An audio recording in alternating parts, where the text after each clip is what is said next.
চার ছবি দেখুন, যেখানে আগুন জ্বলে, যেখানে বন্দুক নিয়ে সংসদ ভবনে দাপাদাপি করে, যেখানে রাস্তায় গাড়ি জ্বালিয়ে দেওয়া হয়, যেখানে সরকারি ভবন জ্বালিয়ে দেওয়া হয়। এটা নাকি তাদের স্বাধীনতার আন্দোলন, ঠিক যেভাবে বাংলাদেশে হয়েছিল।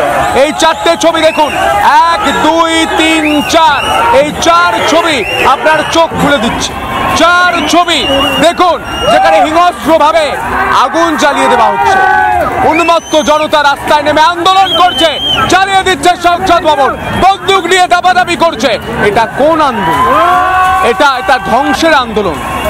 এই ছবি দেখছি, কিন্তু আপনি কি জানেন এই নেপালের সঙ্গে আমাদের রাজ্য পশ্চিমবঙ্গ তা যুক্ত রয়েছে, এবং সেখানে যে বর্ডার লাইন রয়েছে, সেই পানি ট্যাঙ্কি থেকে রণজিৎ আমাদের প্রতিনিধি শিলিগুড়ি থেকে কি ছবি তুলে ধরেছে দেখুন।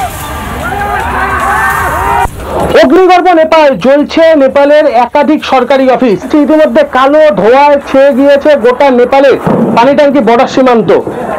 মুহুর্মুহুর শব্দ শোনা যাচ্ছে, যদিও কিসের শব্দ তা কিন্তু স্পষ্ট নয়। আমার থেকে ঠিক 200 থেকে 300 মিটার দূরে আগুন জ্বলতে দেখা যাচ্ছে। একদিকে যেমন ইমিগ্রেশন সেন্টার জ্বলার খবর পাওয়া যাচ্ছে, অন্যদিকে ভার্চার অফিস, সেই অফিসও জ্বলতে দেখা যাচ্ছে। ইতিমধ্যে নিরাপত্তা বাড়ানো হয়েছে ভারত নেপাল সীমান্ত, অর্থাৎ পানি ট্যাঙ্কি সীমান্ততে। একেবারে 0 পয়েন্টে দাঁড়িয়ে রয়েছি এবং এখান থেকেই দেখা যাচ্ছে কালো ধোঁয়া।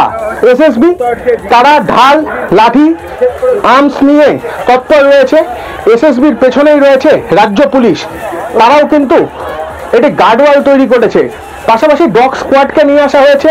নেপালের অশান্তির আগুন যাতে কোনোভাবেই ভারতে না পৌঁছতে পারে সেদিকে বাড়তি তৎপরতা রাখা হচ্ছে। পাশাপাশি নেপাল থেকে যে সমস্ত ভারতীয় গাড়ি যারা কোনো রকমে ফিরছে, সেই সমস্ত গাড়িকেও তল্লাশির মাধ্যমে সম্পূর্ণভাবে নিরাপত্তা সুনিশ্চিত করছে।